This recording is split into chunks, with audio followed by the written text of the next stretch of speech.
Radio Free Skaro!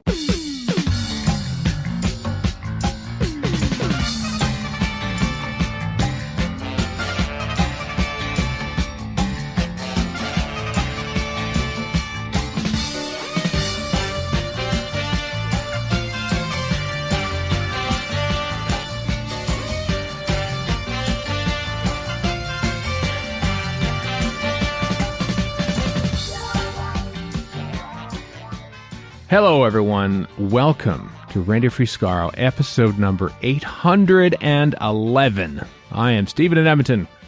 We're in Vancouver. And Chris in Edmonton.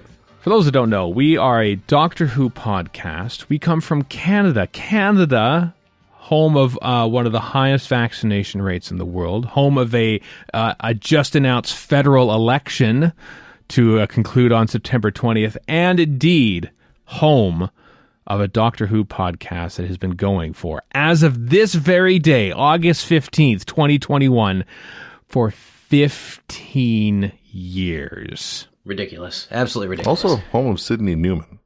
The country is a home to Sidney Newman. He who single-handedly formed a group of people to look into making Doctor Who become a thing, and then approved it, single-handedly created Doctor Who. Mm-hmm. Canadian also. Not how I think this works. But He's buried in the UK?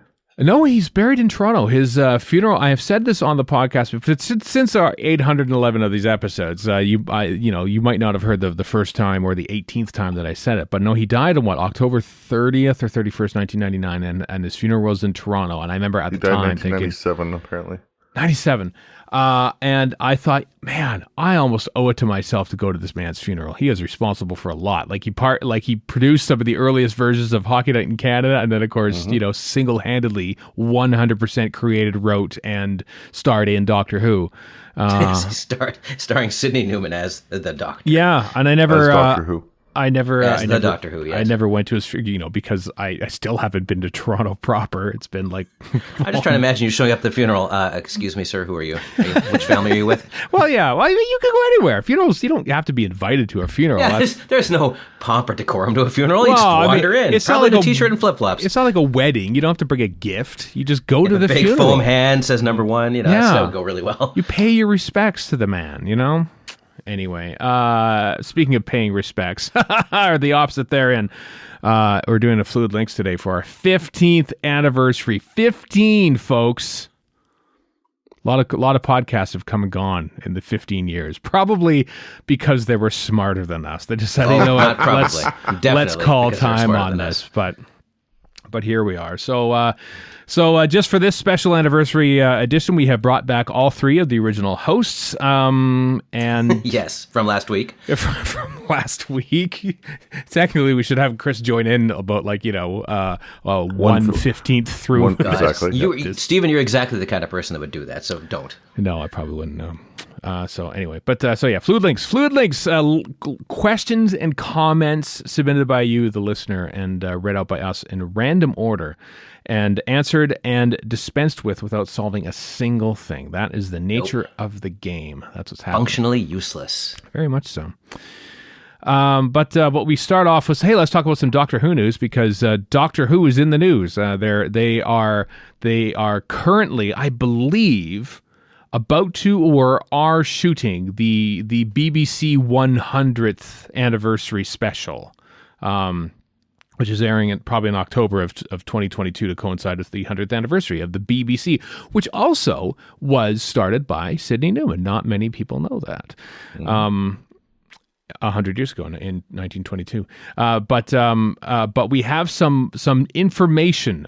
Cultbox has gathered together all these various tweets and notifications from agencies and stuff about who is directing these episodes. Now, I do want to warn you, though, the article that we are posting on the show notes at radiofreescaro.com, there are spoilers interlaced in there. So if you don't want to know anything about what's happening on screen, be very careful with that. But we can tell you that Jamie Magnus-Stone, who has directed what, Chris? We ran this down before recording, like what, four episodes? 4 other stories, or episodes rather, yeah. 4 other episodes. Well, add at least 3 and probably 4 to his list. He is directing episodes 1, 2, and 4 of Series 13. This is according to editor Joel Skinner's CV. It's also heavily implied that he's directing the New Year's Day special as well, which has already been shot. The other 3 episodes are being 3, 5, and 6 are being directed by Azur Salim, who has directed his own short films for I think for the past 18 years, has been mentored by people like Alice Troughton, and then all of a sudden he's directing 3 episodes of Doctor Who, and now he's directing all of Neil Gaiman's Anansi Boys. Which is just entering pre-production right now as well. That's a hell of a career trajectory. That's quite something. Well, that's the stuff we know about. Who knows what behind-the-scenes stuff, maybe he helped out with a lot of stuff he just doesn't put on his resume. Well, I like how his CV actually literally says, has been mentored by Alice Troughton. Yeah, I know. Mentored by. I wonder if is that a thing? I don't know much about the directing fraternity and what... I believe it is, yes. What needs to happen. So anyway, that's awesome. So he's directing 3 episodes. And then, according to this article, as I just scroll down this, it's likely that all Series 13 episodes are 50 minutes long, with the exception of the premiere, which will be likely longer, and the finale, which is apparently also 60 minutes. Here's the also exciting thing. The second special, which will air in spring. This one is probably already shot as well. So this would be episode 8, if you will, if you're counting it that way, as directed by Haolu Wang, who I don't know what she has directed in the past, but it's an Asian woman directing Doctor Who, which I believe is a first. So that is awesome news. So that is stuff. The funny thing is that their information was tweeted out by her own talent agency a week ago. There's the best way to get this news, honestly. Yeah, there's a whole tweet saying, lead director Jamie Stone, director of second 60-minute special Haolu Wang. So there you are. So it's been out there. It's been out there a week. Never noticed it. Looking through her history, I don't think I've seen anything that she's done. Well, I'm not surprised I haven't seen it. I don't even need to look at her resume. Generally speaking, when they talk about people doing British shows, I haven't seen a lot of what they've done because I watch certain British shows and not most of them. I fell into a hole. I've been falling into a hole on Prime Video and BritBox because BritBox has added a lot of the Barry Letts and Terrence Dicks classic serials from the early to mid 80s. So I want to look through and see if I recognize any Doctor Who actors. So I stayed up way too late one night. Which you invariably will. Here's how good I've got at this. I saw one. What's it called? Good in quotes. I know. Anna of the Five Towns, I think it's called. It's Peter Davison's in it. Look at that. It was Peter Davison, and I'm watching it, and there's Peter Davison, and he's from the north, and they're walking through places that look like in the north, and they're going, and then the credits roll. And I'm looking at some of these people on the crew, and I'm going, I don't recognize these people. I bet you this was probably shot at BBC Pebble Mill. Sure enough, BBC Pebble Mill shows up. Erica's with me. She's watching it. And then we watch another one, and they're walking down this crazy lane that looks like, that doesn't look anywhere like London. How did they find that location? Erica goes, BBC Pebble Mill. Sure enough, Pebble Mill in Birmingham. So obviously Birmingham hadn't changed in 100 years. So that so if you needed to shoot an episode or a series set in the 1850s in England, you go to Birmingham. This is what I've learned. So I'm willing to bet we're going to get some angry letters about this from Birmingham. Never. I've nailed it. We'll get angry letters about the pronunciation of Birmingham. Birmingham. Or Brum. Birmingham. I think perhaps, Stephen, if they had actually had any location footage from Horror of Fang Rock, then maybe you would have been helped out a little. I'm mildly surprised. That's true. I'm mildly surprised it didn't say Pebble Mill when they shot it at Pebble Mill. Here's my question. How much CSO? Very little CSO because it's a classic serial. Colin CSO anyway. Although Colin Mapson did, I watched a lot of them. I've lost track of which ones I watched, but the visual effects designer for Doctor Who, Colin Mapson, was on one of them. It was weird seeing Peter Davison on OB Video because that's a thing. So Anyway, this is why I don't watch any new TV shows, folks. I need to watch a show to see where it was filmed, on what BBC station, and which bit part actor from 1972 happened to be in it. This is your increasing media crankiness too has something to do with it. Well, I don't know if I'm drawn to spotting Doctor Who actors in contemporary BBC TV shows, or am I driven to that because I don't like today's TV? I don't know where that is yet. But just to add to your crankiness, Stephen. All right. The other day I had some downtime, and so I'm looking around on the Apple TV box, and on Amazon Prime, they have Battlestar Galactica. So I watched the 2003 miniseries again, and I still love it. It is excellent, despite what you say. I found that dark to me. Just a little too dark. Little too dark. Oh, you're a wuss. Yeah. Fine. Anyway, if it's Doctor Who, there you go. So that's interesting because I would have expected maybe more directors. But it seems they shot this thing in like 3 episode chunks. It might have been okay, so they shot it with like COVID restrictions in place. So yes, if they have like bubbles and whatever set up, then it makes it easier to have fewer people. That's a good point, actually. Yeah. Well, necessary too. Have one director behind it all, and if that director has their own crew that they like and stuff, and then there you go, there's your bubble crew and stuff. Yeah. So there, we still await a premiere date, of course, for the new. But hey, it's going to happen before New Year's at the very least. So because that's when the first special happens. So. Yeah. When's the next bank holiday in the UK? I know it's probably the last Monday in August or something. It's not going to happen then. You got the Googles. You can find that out. I am busy talking. I don't like Googling while I'm. See, I talk and then you. Next one's going to be Summer Bank Holiday, August 30th. It's not going to be August. That's 2 weeks from now. They would have announced something by now. So who knows? My guess is sometime in October. Purely a guess right now. But at least now we know who's directing. We don't know who's writing it. Maybe is it Chibnall writing all 6 episodes? Maybe, I don't know. Could be, or all 8 episodes if we look at it that way. It seems unlikely, but I guess it's possible. Yeah.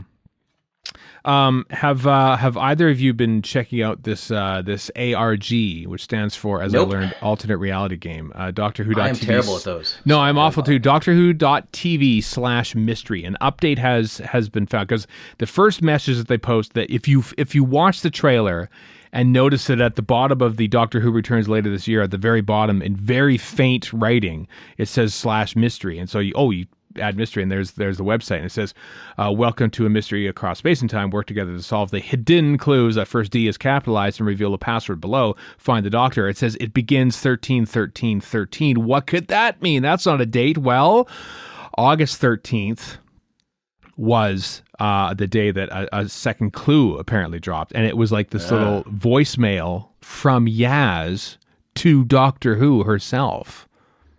What could it mean? I have no idea.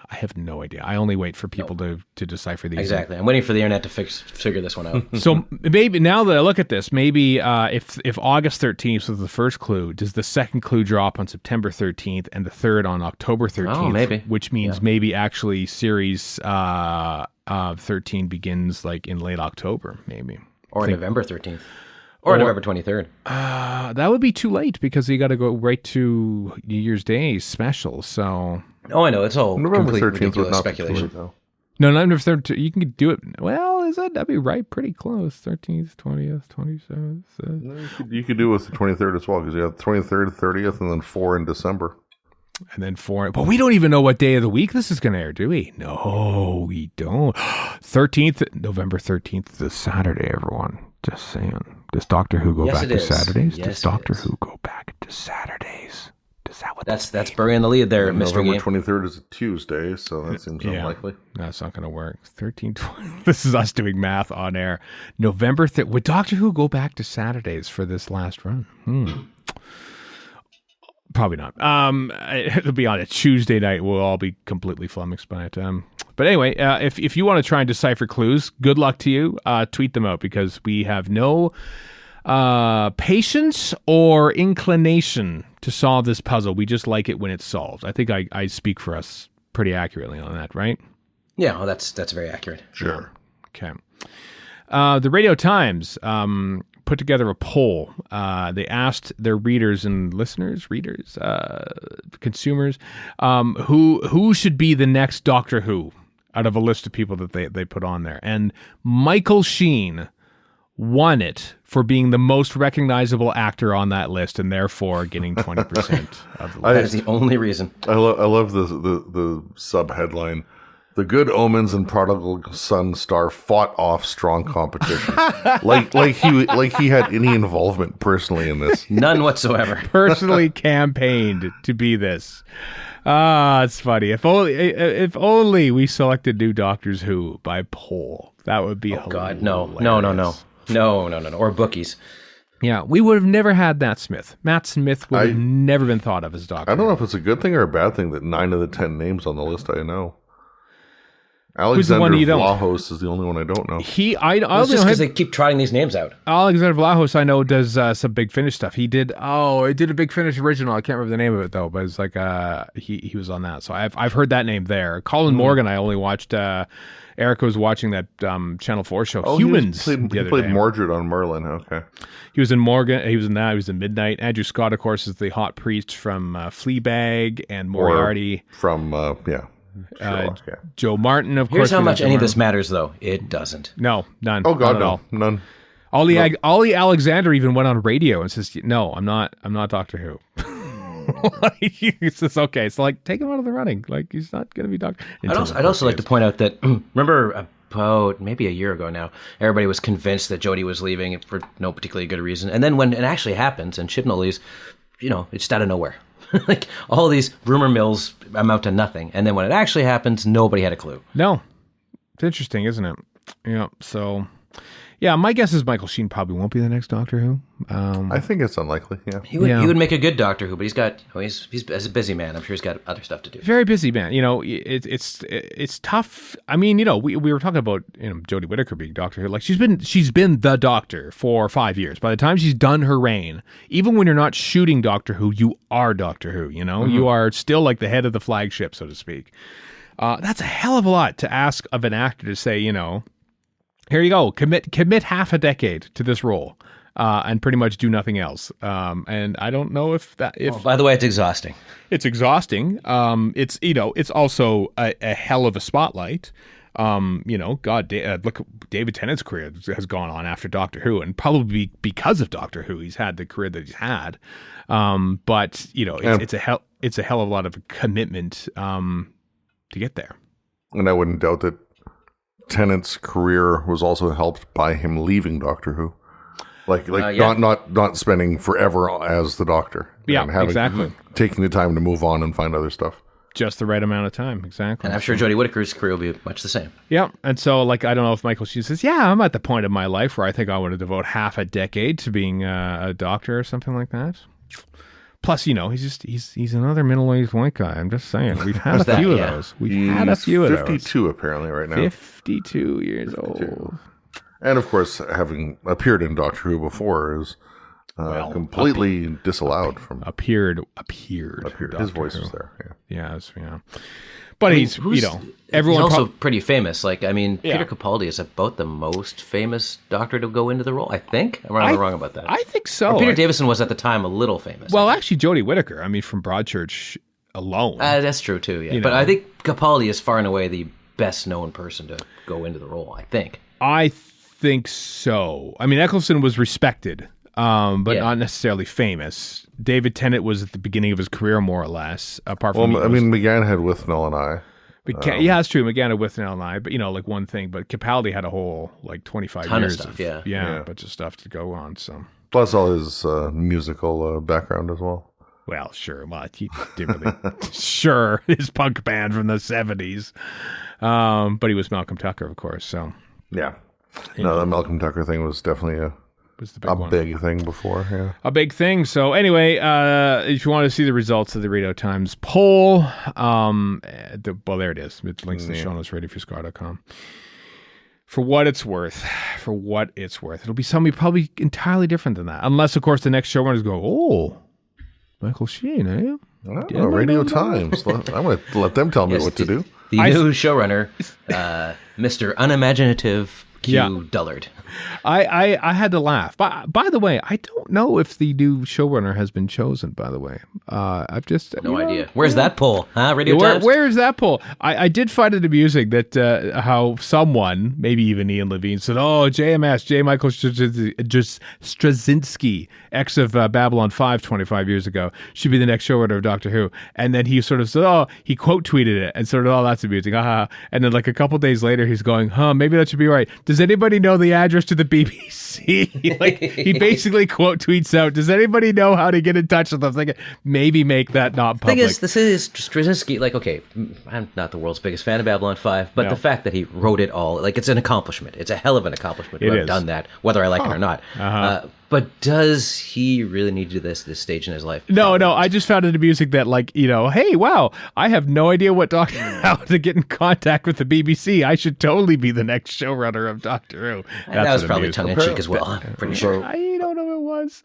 I guess he co-wrote Thor, the MCU film, but also was the executor of Harlan Ellison's estate.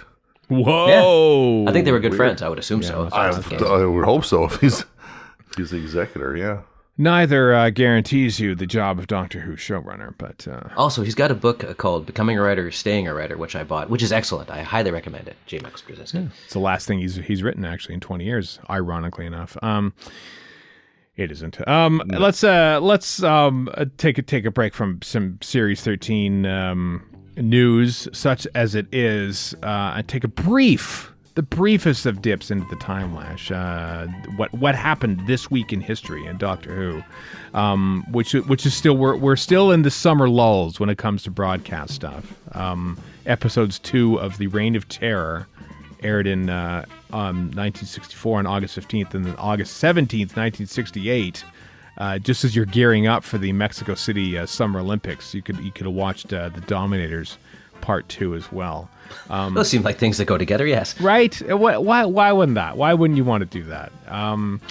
Adulcus did not submit an Olympic team that year, for what it's worth. They didn't finish with any. But a notable event did happen. August 17th, 1967. The master tapes for the vast majority of the William Hartnell era were wiped. Yep. Possibly the greatest crime of the 20th century. I can't think of a bigger event. I know. I can't, especially in 1967. I mean, nothing bad happened that year apart from this. Call it the Summer of Love. What the hell? Yeah, the Summer of Love. Let's wipe everything from the past 3 years, essentially. Everything up until, like, pretty much everything up until The Gunfighters Part 1 was wiped on this day in history. If you play All You Need Is Love and you hear the blah, blah, blah, blah, blah, you play that backwards and they're saying wipe the tapes. That's what they're saying. Wipe the tapes. Yeah. The Beatles are to blame for wiping the tapes. They had made film copies in mid to late December of 1966, and of course they just reused the videotapes. But if they hadn't made those film copies, boom, that's it. That'd have been gone. So the Daleks Master Plan, Episode 7, was wiped August 17th, 1967. Many believe that no film copy was ever made of that because it was never sold overseas. I, being an ex-TV employee, and I'm sure you can attest to this, Warren, if someone says, here, make film copies of all these episodes, you're not going to pluck one out to not make it just because not unless you had overseas. a memo that told you expressly not to. Yeah, or they didn't give you the tape for that episode. The tape was in the library because otherwise, how would it have been wiped? So I am firmly in the belief, because of sheer laziness, a film copy was made of Daleks Master Plan, Feast of Stephen. But has never been found since, and of course wasn't sent off to Australia or anything like that. But yeah, I believe, just because this is a bit. Think of all the times. Literally, there's one episode of Doctor Who that was properly formatted to remove the chromo dots when they made the black and white 60mm film version of the Pertwee episode, and every other John Pertwee story has chroma dots on it. The thing that the people were supposed to switch off when they made the film copies. So. Yeah, that's fair. Pretty sure the Daleks Master Plan Episode 7 made it onto film. This is a bit grim, but you got to think some of these old-timey film collectors are gonna pass on soon, and then these possibly in somebody's attic all over England film canisters are gonna eventually leak out to the public. Well, that also would be predicated upon those who get those film canisters knowing what's in there in the first place, and the quote-unquote importance of it. Well, to quote a certain person who's close to the proceedings on this, those people in their collections are, quote, being well looked after. End quote. My favorite anti-version of that is when I can't remember, this is a while back, but it's very much a while back, because I was on Gallifrey base, and I think people were trying to rally everyone to go to a garage sale that weekend. We can find these things, we just have to go to every garage sale. Yeah. Like, oh my god, fans, your heart's in the right place, but your brain is somewhere off to the left. Yeah. But what a find, though, that would be, right? What a find. I bet you people thinking they wouldn't find the Wheel in Space episode 3 at some car boot sale back in 1983. I'd love to see Cash in the Attic or Antiques Roadshow where they actually show, I've got this, and the hosts have no idea what it is either, and it just gets tossed aside. Or perhaps they do. Doc's Master Plan. What the hell is this? The hell it is. Yeah, maybe our friend Simon Harries could reboot Cash in the Attic and just have it be searching for Doctor Who film cans. Yes, and what network is that going to air on, I ask you? Well, our own network. BritBox. BritBox, exactly. Home of Blake 7, which has very poor captioning files. BritBox, if you're listening to this, I will be submitting a form letter. The captioning is butchered on the Blake 7 on BritBox, just so you know. Anyway, that's it. That's it for the Time Lash this week, such as it was. The destruction of time and Doctor Who. That's what was thrown into the Time Lash. Let's mention some Big Finish stuff. Wow.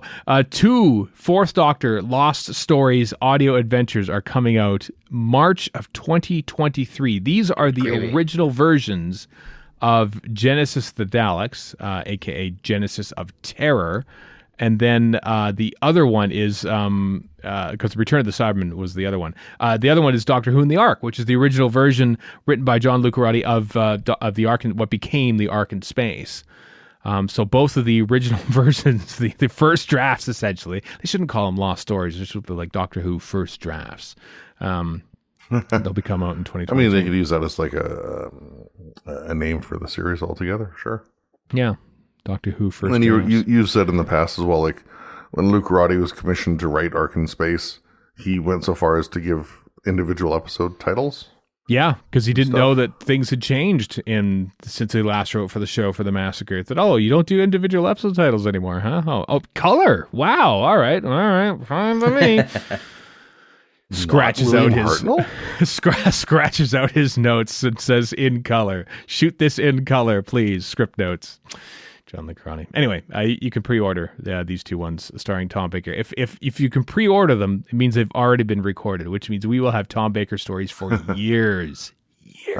One little thing that catches my eye in the blurb there is the phrase producer Simon Guerrier. Yeah, has he produced any before? I don't know if he has or not. I don't recall seeing Simon's name listed anywhere as a producer. He's written a bunch, obviously. Yeah, he's written a ton, yeah. Yeah, so a lot of stuff. So maybe that's a step up for him, and if so, congratulations, Simon. Yeah, or perhaps a step down. Maybe he was... Yeah, maybe. I don't know. It's a good chap, Simon Gary. Very fine fellow, so... Yeah, good job on producing that. Also, the next Doctor Who, Ninth Doctor one, Respond to All Calls, is out. That is out now. You can get it because we're trying to do this. We mention when they are released or when they are announced, and when you can pre-order them, and then we forget because like the previous stories we talked about, they aren't going to be out until 2023, the 60th anniversary of this television program. So we don't forget, or I don't forget. I just choose not to include them usually. I usually forget because then it comes to go, wait a minute, didn't we already talk about that? Oh yeah, we did when it was announced that it was happening. Well, now it's out. You can get the second volume of the Ninth Doctor Adventures. So, starring one Christopher Eccleston, who will be at Calgary Expo in about a month's time. I very much enjoyed the first one, so I will probably get these ones. Yeah. There's going to be 4 volumes or something like that. So do it.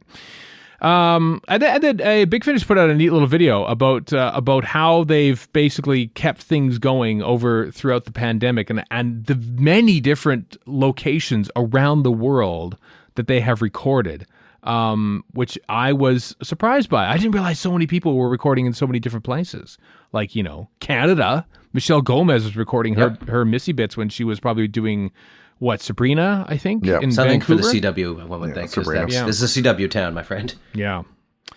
It is. And Australia, New Zealand, and Hong Kong. And there was they didn't put who was in each one, but there was some in France. And I know Tom Baker has a thing in France. I think maybe he was there at some point. I'm not too sure. Alex Kingston was in LA apparently for recording some of it. There's some Australians in there, of course. I remember watching a video of them shepherding Lala Ward to a studio in Hong Kong, like in the midst of this, like pretty much the height of it. It's like there was a video of like her being taxied through the deserted streets of Hong Kong, which was so eerie, to record a Big Finish play, which was, amusing. But yeah, it's pretty cool. Pretty cool little video. 2 minutes worth your time to watch. Narrated by the wonderful Nicholas Briggs as well. Speaking of wonderful, Richard Bignell, worth a follow. Nothing Lane. Also his very infrequent magazine, Nothing at the End of the Lane, hence the Twitter handle. Incredibly well put together. Oh my God. Like there's been 5 issues over the course of 25 years, and they are immaculately made. Like just deep cuts. Anyway, Bignell is obviously a noted historian of Doctor Who, and he has taken the 16 millimeter home movie footage. I don't know who put together that footage, but it's from the location filming of The Smugglers back in Cornwall in 1966, and of course it plays out as your comical 16 millimeter home video. Like your overcranked kind of that. Well, he slowed it down and posted it on his YouTube page, and it looks much more natural, and you can get an indication of what it was like to shoot there for Doctor Who's What I love first is like, major. oh wow, rare location footage, and it's people standing around. Yeah, that's the location footage. I saw there's John Ringham. You can see him there wearing sunglasses and stuff, waiting to film his scenes. I don't think William Hartnell was on set that day. A body double was on for him, being thrown on the back of a cart. But apart from that, it's still pretty good. If you watch, I think Loose Cannon used some of that footage in their official recon, their unofficial recon, I should say. But yeah, John Ringham was in the Aztecs as well. he was, as well as Colony in Space. Yep. Yeah. He was in The Smugglers. So anyway, his YouTube page also has a variety of long lost Doctor Who nuggets. Which are very intriguing to people like me, the type of person who will go through a BBC classic serial from 40 years ago just to spot bit part actors who were in Doctor Who. Yeah, people like you. There is nobody like you, Stephen. You're unique. Thanks, Warren. You're welcome, I think. Cutaway Comics, Eldrad Must Live. I think that we talked about this before recording. Did we mention this on the podcast before? Maybe. Much like Big Finish stuff, we might have talked about it when it was first announced, because I can't remember if it was tacked on as like a stretch goal for any of their other comic Kickstarters, but because there's been a few comic Kickstarters like for Lytton and Omega. Thank you. Yeah. Anyway, So here's my question. They got the creators say so for this, like at least for Lytton and for Omega, I assume. But with this one, with Eldrad, who created Eldrad? Bob Baker and Dave Martin. Okay, so he must have given it the okay for that. Well, Bob I will Baker's tell on you. some of the bonus stuff that. I will tell you right now, Warren, that Eldrad Must Live, which is a comic from Cutaway Comics, which is out, I think, is actually written by one Bob Baker. Okay, well there you go. Guess that answers that question. Yeah, answer that question. Yeah, he wrote it because, of course, he wrote the characters for the Hand of Fear, which is where this takes place at Newton Power Complex. That's where this all takes place. But I imagine the thing that excites Chris the most about this is the DVD of bonus content, which includes a newly recorded commentary for the Hand of Fear with Bob Baker and Philip Hinchcliffe. Mm-hmm. That's pretty cool. That is pretty cool. Yeah, as well as the video commentary for Eldrad Must Live with Bob Baker himself and Andrew Orton, the colorist, and also an audience with Bob Baker, part 1. So there's more to come after this. So there. So that's out. Links in the show notes, radiofreescaro.com. You looking for a calendar to ring in 2022, the year where everything turns around, baby? Yeah. As opposed to the year when everything changes. Yes. Oh, it is part of the 21st century. That was this year. We're already in it. We're in the year that everything changes. We want everything to change back. Andrew Skilleter, who I'm sure we've talked about before of doing art calendars in the past, has got one for 2022 with a selection of cover art from various Target novelizations that he's done over the years. That is available for pre-order. VHS covers. Read the darn thing. Yeah. Oh, yeah, it was VHS. Were they pretty much... I mean, some of these were... Maybe they were used from... I'm sure there's crossover between the VHS and the Target stuff, but no, like in the past, it's been Target covers that have been part of the calendars. This time, it's VHS covers. I always loved his Target covers, and so I probably would love his VHS covers as well. Yeah. Some good ones in here. 10th Planet and Caves of Androzani. I mean, that's an awesome. Like as far as the Target one goes, because I can't visualize the VHS because I never owned it. No, do I? They only have the cover itself, which is of the Keeper of Trocken calendar. So classic VHS. There it is, right there, right in the front, and I missed it. Sorry, Chris. Sorry for screwing up your news. Anyway, pre-order links in the show notes. You know the deal. There's also we mentioned an updated version of the what's it called? The company that does the Doctor Who RPG from Cubicle 7. That's the one. There's a free RPG module called the Einstein Engine, which you could download for free. I have done so. I have not read it, but I have done so. I briefly looked through it because I'm not an avid RPGist. So how would this sort of thing work? Oh, so if you're I guess not dungeon master, game master, basically what you do is you take the story and within that you sort of lead your party through it like you would with Dungeons & Dragons or any other RPG. And then you just kind of wing it as you go because your players will do crazy stuff you didn't anticipate, so you're going to have to improv at some point. But you've got sort of a skeleton of a story that you can... It's like both a story and sort of a map at the same time, in a way. Gotcha. Well, you can get it for free as a preview for the full game itself, but the Einstein Engine, 22-page PDF, it's available. So I have downloaded it as well, and I did a quick look through it thinking, where are the rules? Where are the dice? The little game... It's not a board game. It's not a board game, me. But yeah. There are dice, though. Oh, they do? Oh, well, of course they're dice, because it's a role-playing game. Yeah. Exactly. So there you go. Also, hey, this is kind of neat. The Lonely Assassins, of course, the mobile game, which came out last year at some point, is now available on consoles. I got it. I picked it up on the console edition. It's pretty much a straight port from the mobile game, but it's there. Did you get the Xbox One version? Or? I got the Xbox One version. I have all three major denominations, so I have to choose which one I want it on. Oh, really? It's also on my phone, so I could just play it there. I know. I know. I have it on my phone. I have it on my iPad. I have it on Steam, which I never play. Like, I have it on all the places. I'm voting with my dollars. I'm saying I want Doctor Who video games. So even though I own this and I played it and I enjoyed it, I'm getting it on Xbox One as well. So I did. Is the Steam version cross-platform? I don't know anything about Steam. Well, does it matter? Like, maybe I only wish listed it. It's not like you're playing multiplayer on this thing. Yeah, I don't know if I just wish listed it on Steam just to indicate interest. It's Windows only for Steam. Yeah. Okay. Well, damn. I guess I'll have to use the other two places where I can play the game. So it's. I think I'll be all right. But if you want to play it on the consoles, you can do it now. Nintendo, PlayStation, Xbox, all of them. Get it. Doctor Who: Lonely Assassins. Of course, with the excellent score from Richard Wilkinson. And the last thing, this is kind of neat. Taproot Edmonton. A local angle here. Taproot Edmonton is a local news curator here in Edmonton, and they every week they recommend a podcast that people should listen to. And by gar, there's a classic. Nicely done. This week they chose to honor us on our 15th anniversary. There's no mention of the 50th anniversary. Could have been coincidence. Maybe not. I don't know. Maybe not. Anyway, thanks Taproot for mentioning us, and for those of you who read that newsletter and think, wow, there's a Doctor Who podcast in Edmonton. Yes, there is.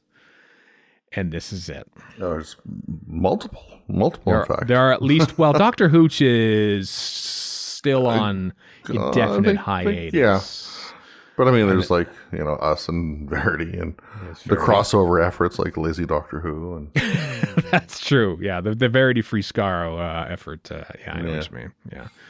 The empire that we run here in Edmonton in Smoky. Yes, that's one way of putting it. Yes. Yeah, exactly. the Doctor Who podcast mafia. Yep, that's what we are. We keep other. You think Doctor Hooch just sort of like went on hiatus voluntarily? Think again. It's not like they have a comic book store to run or anything like that. No, nothing like that. Variant Edition Comics, great comic book store. Their new location on Stony Plain Road. All right, that's it. That's it for the news, everyone. Oh boy, it's been a while since we did this. It's time once again to play Fluid Links. Do you know what this is? Fluid Link K57. Ah, yes, of course, the Fluid Link. What's a fluid link? No idea.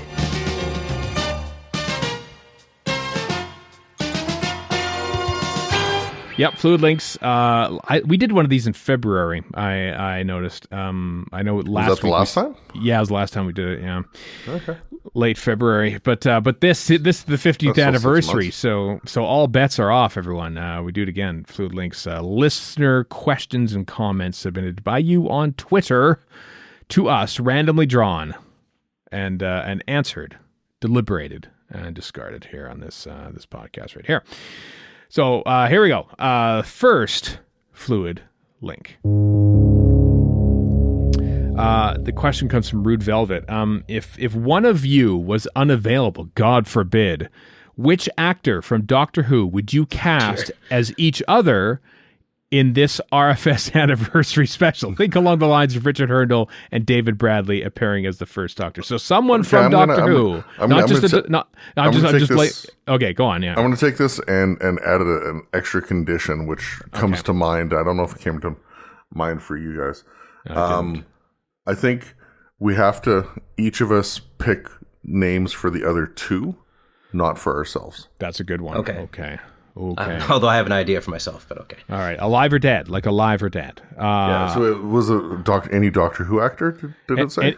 Any Doctor Who actor, not just like any actor from Doctor Who. So like the 60 years of, there you go. So, because I have somebody in mind for me, and I mean, it's got to be Michael Kilgariff. That's actually who it was. It's Michael Kilgariff. That's the obvious one.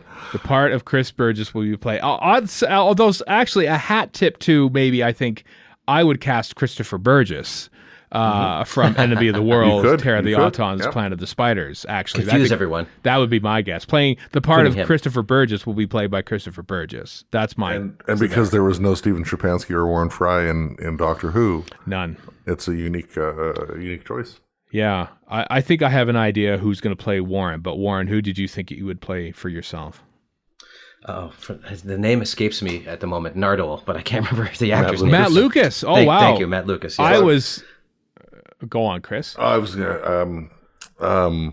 see, I would pick... and I always get them confused. The Gatherer and the Collector. Yeah, Henry Wolfe. Oh, there you go. I'm all for this. Yeah. Henry Wolfe. Yeah, I very much approve. Exactly. That's a Collector, right? Because the only reason I remember that is because when the Gatherer appears on the roof, all the people say, "It's the Gatherer!" and then they throw him off the roof. Right, okay. In a comical assassination. So yeah, my pick for the actor playing Warren would be Henry Wolfe, who does live in Canada, after all. That's true. He lives in Saskatoon, Saskatchewan, has done since 1983. And then for you, Stephen... Oh, God. Who would be me? I'm slightly tall, but I'm going to pick... what's his name? Marcus Gilbert. Oh, thank you. Who played Anselin in Battlefield.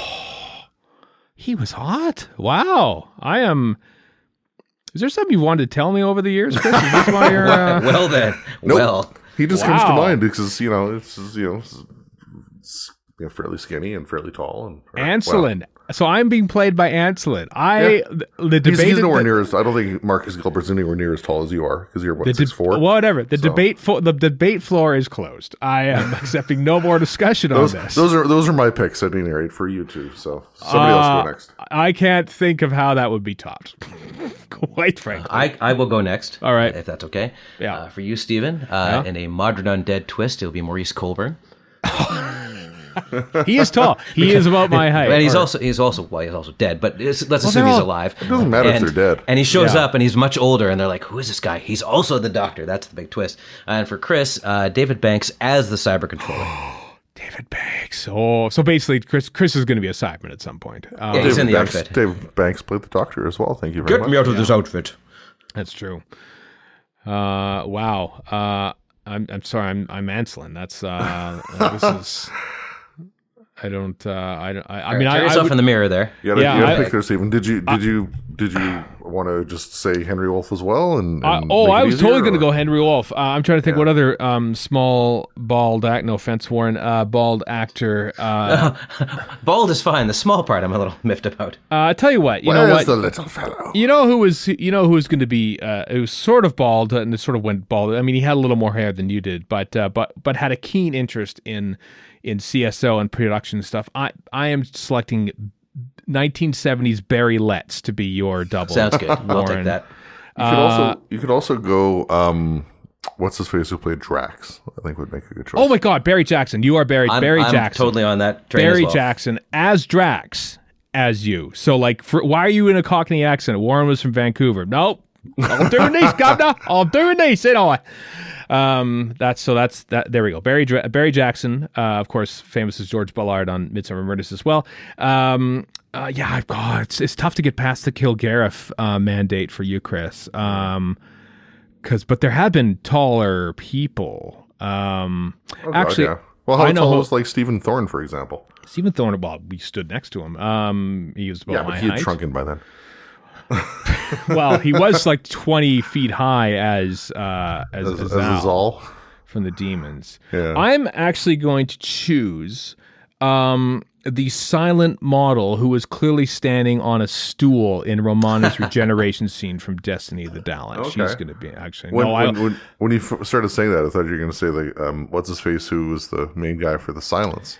That's exactly what I was going to say. I thought that too, but no, I decided to go even more obscure. Although I think I'm sticking with my original Christopher Burgess because that's just perfect though. It's perfect. You don't get better than that. You can't top that. Name another person in the Doctor Who podcasting world who has an actor who has the same name of them, and you can't. I don't think there's any. I don't know that there is. There's no Deb Stanish in Doctor Who. There's no Erica Ensign. But there is a Star Trek Deb Stanish thanks to Paul Cornell. That's true. The comics. Named after Verity's Deb Stanish. That's true. Science Officer Stanish, yes. Officer Stanish, but doesn't. I don't think you can get any better than that. So that's true. Well, there you go. Wow, golly, 1 out of the gate. We solved it. Amazing. We're on quite a roll. Do not expect us to solve anything else. When I read the next fluid link. Catherine _ 67, because Catherine _ 67 was taken. It's a very popular name. Yeah. If you had the chance to interview one actor from Doctor Who had passed on, who would you choose? Who? Passed on. One actor. One actor. Has to be an actor. I would now. I'm gonna hope that you could use time travel as well, unless you want to go back in time to interview them at the time. Yeah. I mean, William Hartnell comes to mind. Yeah. Is that too pedestrian of an answer? Well, it would be. It'd almost be like. I don't know if I want to interview him as much as I would want to give him the Vincent Van Gogh treatment and take him to the Doctor Who 50th anniversary convention and have him stand in the middle of a room, which is essentially what happens at the Adventure of Space and Time in fictional form. Kind of does actually, yeah. And then here's the funny thing, and then say, oh, and here let me introduce you to David Bradley and Richard Herndl, and then he would obviously say unscripted. So you're my replacements, a dandy and a clown, and Herndl and Bradley would have to debate which one of us is the dandy and which is the clown. So it wouldn't be an interview as much as basically I'm bringing him along to troll everyone. Mm-hmm. Well, you've plucked me from my timeline just to waste everyone's time, including mine. Great, thank you, Stephen. I'm sure he was happy for the respite. Arteriosclerosis, and maybe say we're not quite as racist as you might have been back in your day. So maybe learn from that too. Okay, bye. That'd be it. We're misogynist. Because different. Hartnell lived until the mid 70s, so he had a chance to kind of see what Doctor Who had become. Troughton, obviously dying in 87, had much more of a chance to see what Doctor Who had become. Yeah. So I don't know if either of those would be good choices. I would like, and if anyone else has one, feel free to jump in. But like, we lost some pretty hefty writing talent in like fairly short succession in the late 70s, being David Whittaker, Malcolm Hulke, and Brian Hales all died like within a year I don't of know each how other. big I might disagree with Hales being that big. I know, but I just remember that he died. I mean, his name is there, but his work. David Whittaker. David Whittaker would be a hell, but he's not an actor, so we can't pick him. Ah, stupid rules. Catherine _ 67. Because I'm wondering if somebody like Jacqueline Hill maybe, but even she lived well into the 80s to. She did one convention. One convention. Like a Panoptica in 1985 or something like that. Yeah. I'm trying to think. An actor. Michael Craze? Michael Craze? You just thinking of people. Well, I suppose that's the thing we have to ask people who don't. No, obviously, Roger Delgado. Oh, yeah. Right? That's a an good excellent choice. Yeah. Like he never. The Master was the Master at the time, but and then he died, in 73. And but would you treat Delgado to the same thing as Hartnell? Say much. here's Missy, here's John Sim, here's Sacha Dhawan, here's Peter Pratt, and just Hartnell calls him up and says, "It's a weird guy with a time machine. He's going to come for you." Yeah. No, I know what you're thinking. It's not me. Yeah, I don't know. I feel like Delgado. Yeah, that's the thing. Are you spoiling things for him? By the way. You're dead now, just so you know. I won't spoil that for you. I'll leave that be a surprise for you. Don't get in a car, and then you totally script the time. Let it be chronovores everywhere. Yeah, Stephen, you should not have I've said this before. I'll say it again. You should not have a time machine. I know. Actually, I kind of like Delgado as an answer. Yeah, I also do. I would like to throw in Pertwee. I'm sure he was interviewed many times, but I just think he would be a hell of a fun interview. I feel like Pertwee, getting him to be honest and put away the vaudeville act for just a little bit there, Pert. Would you let's just answer the questions honestly. You don't need to turn everything into an anecdote. I mean, I would love it like an honest, Matthew Sweet on the Blu-ray commentary series kind of sit down. That'd be very interesting. No more crap from John Pertwee. That's the name of the interview right there, actually. No, Delgado would be fascinating. It'd be really hard for Sweet to top Katie Manning's interview, though. That was really good. Yeah, I just watched it the other day. Fantastic. Yeah. I'm going with Delgado. I can go for that. Yeah. Yeah. I think that's the best choice. Yeah. If we're not going to go for doctors, because William Hartnell would be, but basically, as we said, we would just be showing here's what happened because of you. Now go off and die because we found two other actors to replace you. Apparently, that went to a place. Well, that's a fluid link, Warren. That's what they do now. All right. Next, Fluid Link. Okay, from Stephen Wicks, a.k.a. Dead Sea Squirrel. Squirrel, I get it. I didn't get it at first. Dead Sea Squirrel on Twitter. Congratulations on the anniversary. My question is, if they did another multi-doctor story, how many doctors would be one too many, assuming all the doctors could be represented one way or another? How many would be one too many? Probably. Well, it's going to be 13. Probably 60, 65, 70 minutes. It's going to be less than an hour and a half.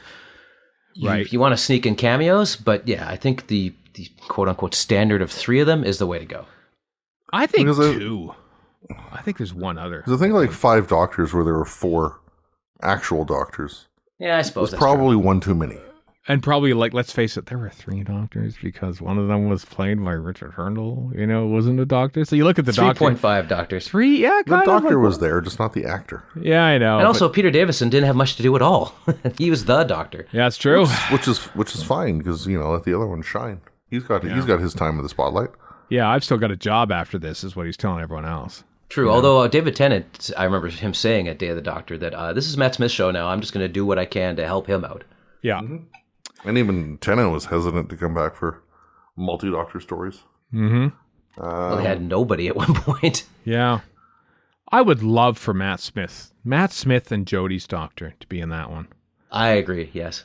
Okay. Like if PCAP, he sort of said like, multi-doctor stories, I don't need that because they get in the way and stuff. And Tennant's already come back for the Day of the Doctor. Eccleston probably wouldn't do it despite Big Finish. Yeah. Yeah. But if you got PCAP and Jodie and Smith, Whittaker and Smith, then you've got a great foil for the two goofballs. But you've basically then you're just recreating Day of the Doctor. Okay, you could do worse than that. Although it's really, we've had a multi-doctor, we've had like Twice Upon a Time. It's essentially what I've got to describe because we're at the end of Jodie Whittaker's life. And Fugitive of the Jadoon is a multi-doctor story. That's true. Mm-hmm. Huh. Maybe it's just Joe Martin, but then we're just all expecting that, right? Is it going to be just a two-doctor story? Well, better. Not just expecting, demanding. Demanding. Honestly, I think, we sort of like, oh well, it's an anniversary, there has to be multi-doctors. What a legacy the three doctors has, basically like this has now been imprinted. This is what you need to do to celebrate Honestly, an anniversary. It's not even that good. Whoa, careful now. I don't think it's that great. It's fun. It's not that great. I love it. But we don't necessarily need to have multi-doctors to celebrate the history of the show, Except the question says we have to come up with multiple doctors. Well, how many doctors? How many doctors would be one too many? I think all of them, apart from the one that's in the role. Let's do an anniversary special for Doctor Who without bringing all the doctors back and having like... It's a Doctor-light episode. It's just there's no doctors whatsoever. I just don't feel like you could top the Day of the Doctor for bringing all the back. You'd just be repeating that. Essentially what you'd be doing. And also, I think for bringing the classics back, they did the best job they could. They did, three doctors. Three doctors. He had Hartnell's Doctor just away from the action because of limitations with the actor himself. Uh-huh. So it's really only two doctors in the three doctors. There's really only three doctors in the five doctors. The two doctors has two doctors. Yep. Day of the Doctor has a solid three. Deep Breath has two doctors, for crying out loud. That's very true, yes. Matt Smith phones Peter Capaldi's doctor, or phones Clara. I feel like Stephen Moffat has ruined multi-doctor stories for everyone now. Like he's done them. He's done the Day of the Doctor. He's done that scene because I was thinking, what if they just had like a little handoff? Well, that's already been done. What if we had another actor come in at the end of a regeneration cycle and they both are sort of come to terms at the end of their respective lives? Well, they just did that in Twice Upon a Time. So I feel like all the regeneration angle and the multi-doctor stuff has kind of been done, apart from it being gratuitous. So I just say have Jodie go out on her own. What about a multi-doctor story featuring the new Doctor and have it kind of like, that's the one. That's like a Watcher. Relationship like Thumper and Bambi, where, Thumper helps Bambi to get on his feet, literally. Thumper and Bambi. And that's the name of the episode right there, Doctor Who, Thumper and Bambi. That's a good angle. Given the Blinovitch limitation effect, which is sparingly used at this point, right. Wouldn't that cause all sorts of paradoxes when your old version of yourself mentors your new version of yourself right after they regenerate? I can't see that. I mean, in a way, kind of, that was the Capaldi-Smith thing, and Deep Breath. So I like that idea. I've always wondered, like, what if we had the new Doctor in the story before? Like, it's something that hasn't really been done before, has it? 60th anniversary, it's just the Watcher. Just stands there quietly. He doesn't do anything. You had Capaldi in there before Capaldi was in there. So Moffat did that. Yeah. I mean, so is Logopolis a multi-doctor story? I guess it is. Sure. Over and above Baker Davison, yeah. Yeah. Mind you, I mean, as we talk right now, they're probably about to record the special that we're about to talk about. Oh no, is this the multi? No, I was just trying to think. Is this is just a multi-doctor story? We're sort of like focusing on this being the Jodie Whittaker finale. What was the original question again? I don't know.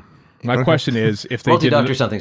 Yeah, we sort of railroaded this into an anniversary special, but yes, they said did. Another multi-doctor story. But I think I go back to like I think yours is the best idea, Chris, that we actually have the next Doctor in there, which is honestly what they should have done in the next Doctor instead of like puncturing that balloon, both physically and metaphorically, in like 22 Tennant minutes wasn't sticking around, maybe. Yeah, exactly. There was no way to do that. Like Tennant wasn't sticking around, and poor David Morris, he says, "No, well, you'll just have to wait and see." I'm not the Doctor. I'm totally not. It is world-class trolling, though. I got to give RTD that. Yeah, it is a little bit, but actually have it that. Actually, this is the new Doctor.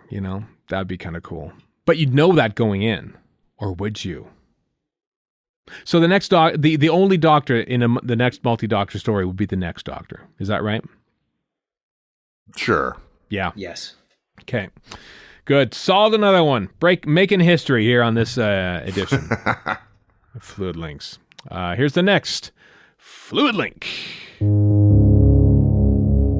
Oh, good. Here we go. Douglas Grandy, DS Grandy on Twitter asks, say something positive about your least favorite classic story and modern series story. Ooh, here we go. So we got to define our least favorites in each I era. gotta think of my least favorite classic. That's a tough one. Yeah, I have a hard time. Time I have a Monster? hard time. That's the easy go-to, though. That doesn't mean it's wrong. What's one I can't stand? Because I don't hate the Time Monster. I just think it's tedious. But It's Well, it's still a, being Sense loopy. rights? I don't. Man, that's I started to think about this. I think we might have to like each pick different modern series least favorites just for the interest of discussion, because I think we Yes. might be all landing on the same one. But as time has gone on, I'm thinking I don't know if I have many strong feelings about a particular. I really don't like The Chase. But the last, You also don't like Keys of Marinus. I don't mind Keys of Marinus. But I really don't like. The Chase is the one that really, it's just woefully directed.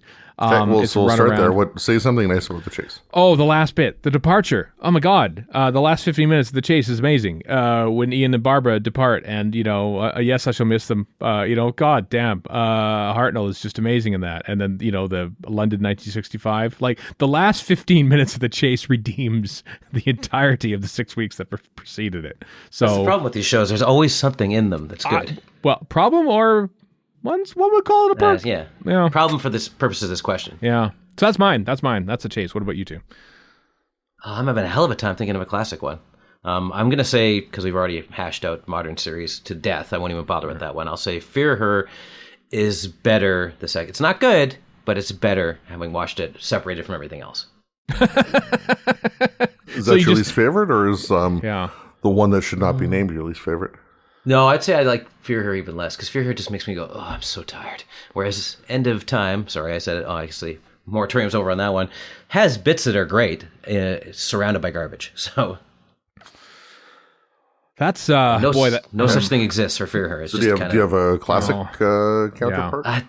I'm having a hell of a time thinking of one. So you, McCoy. Just think of McCoy. Come on. It's Oh right there. yeah. Huh. What do I really, really hate? I did hate Time in the Ranny. You did. Because, but the effects are great. Who FX? Yeah. You are right. That Well, is they correct. are. That could be it. That sounds like a valid pick to me. No, I'm not going to take Time in the Ranny. I will take Paradise Towers, because I hate Paradise Towers so much. All right. But now I got to come up with something good about it. Yeah, that's the thing. You just can't say, what Doctor Who story do you hate? And I always mix this up. That is the one with the Candyman, right? Paradise Towers? No. That's Happiness Okay. Patrol. Happiness Patrol is the one I hate more. Well, go on then. I always mix those two up. I don't know why. The Candyman is an impressive costume, even though I loathe everything about him.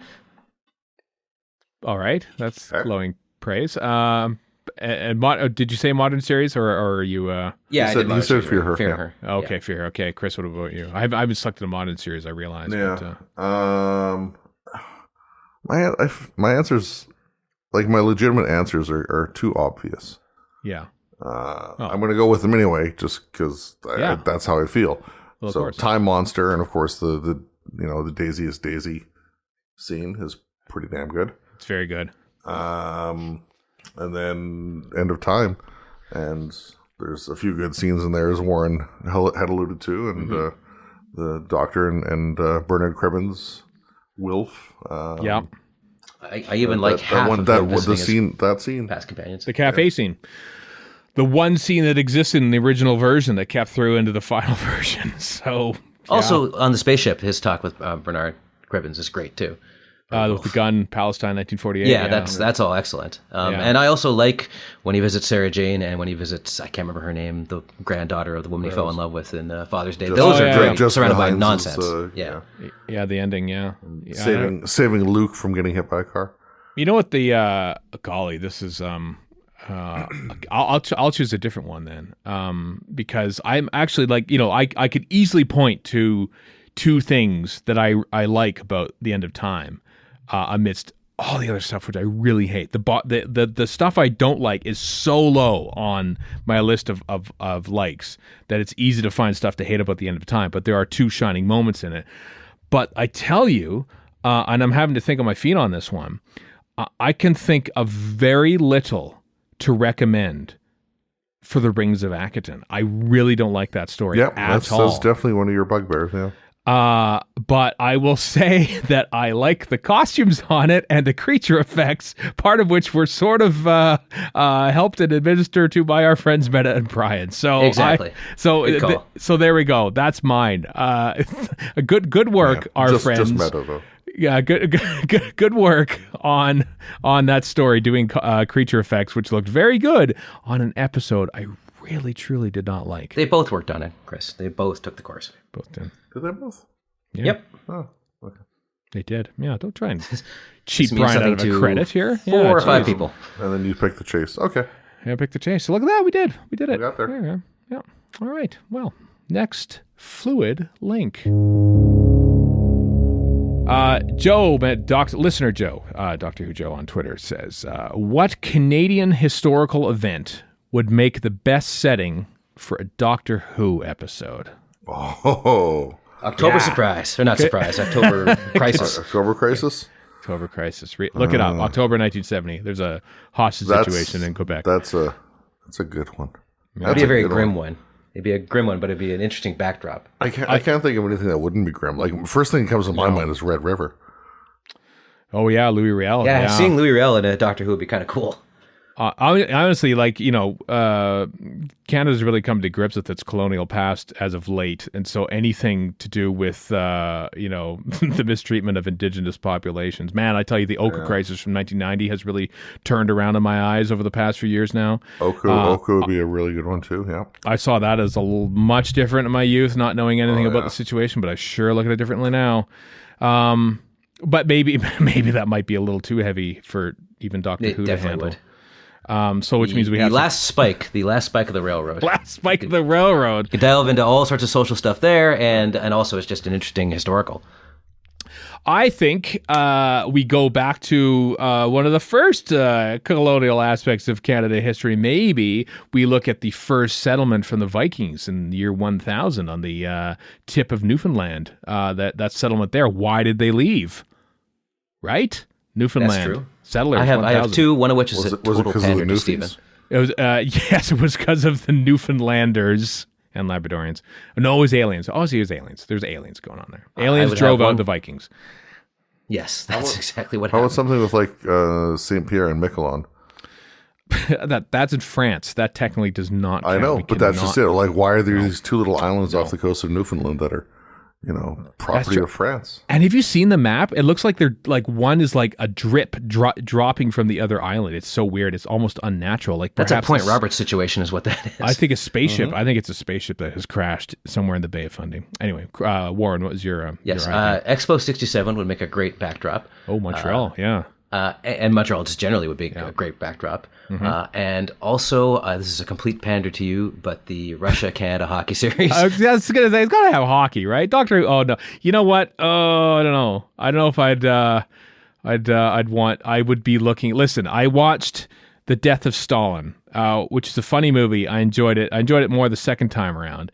And there's a scene there where like one of the guys is like a hockey coach in like 1953, and like all their gear and costumes are like note perfect for the time period and everything.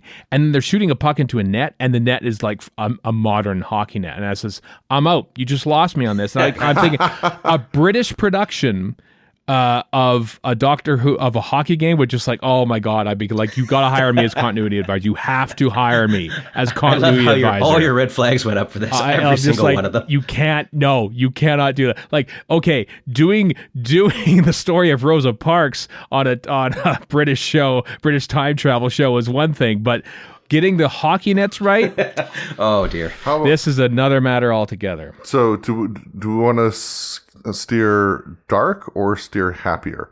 I like steering happy. Although it happened in the U.S., you could do something like James Naismith. The basketball thing. That's a Heritage Minute. I feel like it's already been. Yeah, it is that is definitely Heritage Minute. It's already been. So a I have an Heritage idea, and I'm going to work. It's a multi-doctor story. You have whoever the current doctor is go into the making of the TV movie in Vancouver with Paul McGann as Paul McGann. Do it all meta. Or Yes. maybe you look back at Sidney Newman and he's deciding whether or not to travel to take this job with ABC. And Doctor Who ruins it by telling him not to. Yeah, like why are you doing this? No, you should stay in Canada. Ooh. Like now you've thwarted your own history. I think I might have our winner. All right, Terry Fox. Oh, that is a good one. Terry. Yeah, boy. How do you make a Doctor Who story? Terry Fox or Rick Hansen maybe, but Terry Fox I think. Terry Fox. Terry Fox. Yeah, because he didn't make it, and thus people still run to this day in mid-September. There's a Terry Fox run There's a Terry Fox statue a block away from me by Douglas Copeland. I don't know what you could do with a Terry Fox story, but you'd have to get a Canadian to write it, and we have a writer on this podcast, and his name is Warren Fry. So Warren, Done. I'm sure I've oodles of talent just waiting to be written. Get going. That's my qualification. Excuse me, Doctor Who, I am Canadian, so Yes. I have to write. This is absolute garbage, but I stress I am Canadian. Yep. So there we go. Warren's going to write a story about the Terry Fox run and or hockey. But if you do write about Look forward hockey, to my error-riddled fan fiction sometime several years hence. honestly, I think I would probably trust Chris Chibnall with the details of a hockey game more than I would you, Warren. So would I. Yeah, so maybe you should definitely hire me to be that. All right. Next fluid link. All right. This one is expressly for Warren. This is from 60s Reboot on Twitter. Here it is. Question about podcast. Will you ever release your episodes with a production code for those podcast fans that want to listen to the back catalog in production order? Absolutely not. That sounds like a lot of work. And also, I hate production codes. So. I know that's why I was expressing for you. I don't. I will. I'm not sure if Verity talks about this, but at the beginning of the year, they moved into a production code because they sort of mix and match. They are not as current. They don't talk about current events like we do. No, they record like all over the place. Yeah, all over the place. So like the numbering system is just in order of how they intend to release, not when they necessarily record. So it's kind of cool in a way, and I'm a little bit jealous. But like basically, we don't usually do out of sequence recording unless it's a commentary or something. Like we've recorded the State of Decay commentary that's coming out next week, and over like that we recorded like weeks ago. That's my one regret about this podcast. We never implemented some sort of production code system. It's a real regret. That doesn't mean it's bad. That's true. So no, I'm sorry, 60s Reboot. If you're listening in basically we are the 60s Doctor Who. We record everything in story order, in broadcast. We have like 2 or 3 production breaks, basically tape recording stops during the course of an episode. That's pretty much how it is live. If it gets too hot, the sprinklers turn on. There's no zoom lenses on our cameras. This podcast or cameras really is in black and white, even though you can't see it. It's so we are at the Lime Grove studios of podcasts right here. So alas, no production code. Lime Grove Studio D for decrepit. Wow. That's it. That is the one. Next fluid link. John or Holler gets one in there. John Hole. Thanks for the Brill podcast. That's what Ace used to say, as you know. I remember Warren predicting that in a future Doctor Who episode, it would feature a velociraptor smoking a pipe. I don't remember that, but I'm sure I did. It sounds like the kind of thing I'd say. How would that feature isn't that in the a story? Velociraptor? Maybe. Was it or is it? Because I like it if it is. No, because that meme, the Velociraptor, isn't it that? Isn't it that? It's not. I don't think I came up with it because of that, but makes me laugh. Yeah, smoking a pipe. So how would that feature in a story? How would you feature a velociraptor smoking a pipe? Honestly, you'd have he would be the pet of a Silurian. I was just gonna say, like, or he'd be a Silurian's boss. Or perhaps proton middle I was management gonna say, proton. Possibly, yes. Yeah. Okay, so the Velociraptor is like just got his claw up to his chin, kind of thing. Like, no pipe, but okay. Oh yeah. See, but it is Velociraptor though. That is the. Well, there's the meme Velociraptor. Yeah. Oh, I like the name of it. See, I'm not a fan of memes, or indeed no. anything at all, really. No, So, except for Velociraptors with pipes. Apparently. I would love to know when you postulated that. Like, was this back several in, like, years ago? It sounds like. I'll bet you. That was probably like in episode 38. Guessing, purely guessing. I don't know. I imagine that we probably, yeah, you're right. They would be like somewhere in the back, like Madame Vassar would open the door and says, "Oh, let's ask the Velociraptor." And he says, "No, I don't think we'll be doing that." Exactly. Yes. Close his door. The monkey with the roller skates. That's basically what it is. But would the smoking be allowed on TV? Oh, it's a good point, actually. Well, What if it's a bubble pipe? Huh? Or is this? Or can we do like an Bubble pipe. an all dinosaur remake of Who's Doctor Who, and the raptor can be Robert Holmes? who looks awesome with the pipe. I like that idea. I think that's about as likely as any idea we're going to come up with. So yes, Who's Doctor Who? Script meeting with Robert Holmes as a Velociraptor. I like it. I like where we're going with Terrence this. Dix as some Allosaurus, perhaps. Stegosaurus. He strikes me as kind of Stegosaurus-y. I suppose so. Yeah, sure. I'll go with that. And anytime he doesn't like the thing, he just swings that giant spiky tail. Just no. Well, he would definitely be a herbivore. Yeah, That's for sure. that's true. So there we go. So no actual Doctor Who story, but a making of Doctor Who story. I bet you that Velociraptor could come up with some pretty mean plot twists too, because of the pipe. I think. Absolutely. Yeah. Right. Next, Fluid Link. The Doctor Who gives a podcast. I have to bleep that out. Duagafa one on Twitter asks, 15 years of nonstop weekly podcasting is nothing to sneeze at. Thank you very much. Do you ever go through podcast burnout, and how do you press on if and when you do? I think you should answer, Stephen, because you're the one who does 16,000 podcasts otherwise. Yeah. You know, it's so weird. It's so like I have in during my life, I have run a hockey team, and I've been in a band, a couple bands, and I've like run like Sunday night hockey at times, like, and I've also like done a few other things here and there. But like most of the time, after like 5 or 6 or 7 years, I'm gonna go, I'm out. And I want to move on to something else. And I don't know about the two of you, and this is maybe where this podcast ends, because we'll disagree on this and Yes. we'll break up.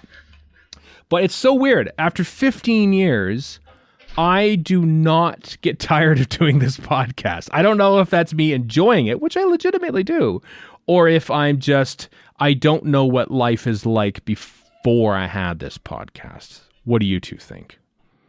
Do you get burnout? You get burnout? No, never. No? No. Oh, To be honest, when I've done other ones on top of this, I've gotten burned out by the entire process of doing all that stuff, but not this particular podcast, no. right. Oh, interesting. So we're not burnt out. Chris, what about you? Are you burnt out? You burnt out? You need a break? No. I mean, I haven't done other podcasts regularly in some years now, Right. but I did have other regular or quasi-regular ones on the go, and even then, burnout, no. Frustration trying to schedule things sometimes. Sometimes. There was a brief period in the beginning of the Doctor Who podcasting era when a bunch of people would just go, let's do a podcast right now, and organize it over Twitter, and I'd be like, no. I would burn out at that very idea. I was like, no. I'm not just spontaneously podcasting. To hell with that. That is something I still don't remember. like. This is, I don't know, a couple of years or so ago, maybe. A fairly popular Simpsons Twitter account tweeting something along the lines of a celebration that there are now like 16 Simpsons podcasts. And I responded, 16. Oh, you sweet summer child. I replied to them saying, oh, listen, dear, no. I'm kind of surprised there aren't more, to be honest with you, but Especially given the amount of content to talk about. Sure. Yeah. But And it's the much broader appeal, too. oh god, yeah, massive appeal relative to Doctor Who. But no burnout as such. I still have fun. Yeah, how do we do it? What's our secret? It's been 15 years, right? Habit is what it is. I think it probably is. Even habit is something we had to work on, because like I remember when I was living in London, for example, like there'd be times when we'd be recording at like 3 a.m. my time. Yeah, the time zone difference is like on a Tuesday or something. Oh, that's right. Yeah, and not having a constant steady release schedule yet at that point, and other things that we've since put into place. But even then, still no burnout, nothing like that. No. I mean, in recent weeks, we sort of like switched things up. Like, we used to like feel that we had to have like a hook, a feature, an interview, a commentary, something like, oh my God, we don't have anything planned. What are we going to do? And then we realized that a lot of you out there just like listening to the three of us talk, and that kind of made it. That's even that was a more recent thing, because that was very recent. Yeah, there are lots of times in the first decade or so that there was nothing but. I think the closest to it, is when we went to Galley and we did like 5 episodes in 3 days or something. Oh no, like I love that. Oh God, I love that. So did I. I just loved. But we were very exhausted by the end of it. Oh, I know, but it felt like I listened back to when we did. I cobbled together a bunch of like the greatest hits from for this past Gallifrey one that wasn't there. We did like a whole series of past interviews and stuff, and it was like, oh my God, we did 5 episodes, and like 3 of them had like 4 interviews in them a piece, and it was like I did those in one day. Like I was just like, I mean, it was easier back then because we had a table right outside the green room, and just the way the convention was set up, it was just easier. But it was just like, it felt, I don't know, like I was being very active. Or that one year we had the little the room like poolside. That one. Yeah, that one during the renovations. It's fun. It's fun being a part of it. It's fun being a part of the Doctor Who I'm not saying world. It isn't fun. I'm just gobsmacked we did that much. Yeah, no. It's so weird. Yeah, it's been 15 years, and I don't feel burned out. I'm sure people are saying, "Oh God, I feel burned out. Please stop." I think come on. Can't you the biggest thing I think is over and above us all getting along and all that kind of stuff, which obviously helps. Just the subject matter is like it's obviously really helpful to Doctor Who is still, at least for now, a going concern. But even if it wasn't, it's something that we all just have this massive adoration for, that for me anyway doesn't exist for anything else. No, like I like other things, but not to the degree of this.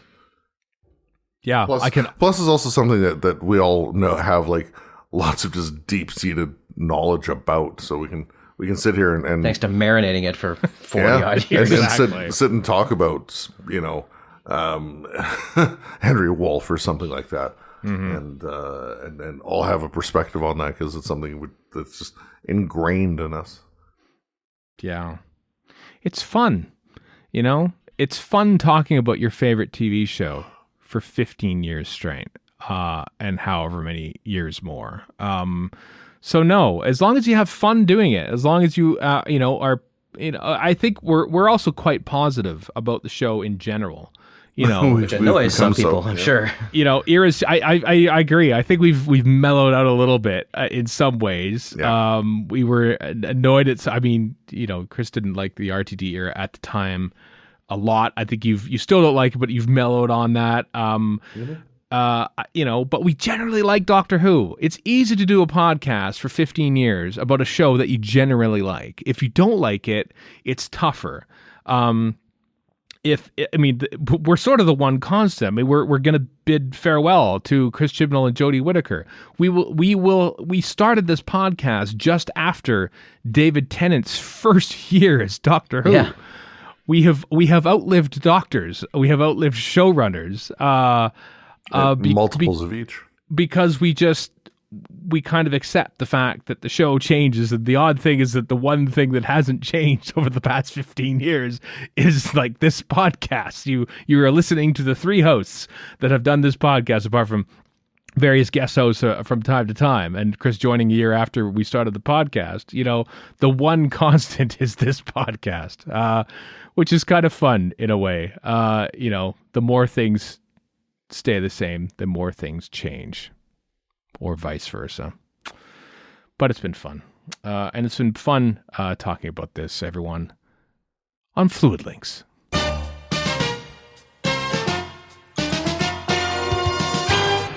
That's it. That's it. Thanks everyone for all your comments and questions and stuff. Next week, back to commentaries, back to us yammering on about Doctor Who from 40 years ago. It's part 2 of our commentary for State of Decay, the original 3 Who rule, you might say. Up here on that. I saw Emrys James on a classic. Remember at the beginning of this podcast, I talked about various stuff on BritBox. I saw him in another BBC show at the time, thinking I recognize him, but I didn't because he wasn't on under heavy makeup and stuff. But we'll be commenting on him and everyone else in State of Decay Part 2 next week on Doctor Who Radio Free Skaro. So, thanks everyone. Thanks for listening over the past 15 years. We really do appreciate your support and love and adjuration and snide comments and all of it. We appreciate it and love it. Thank you all. Until next time, I am Stephen in Edmonton. Or in Vancouver. And Chris in Edmonton. So long for now.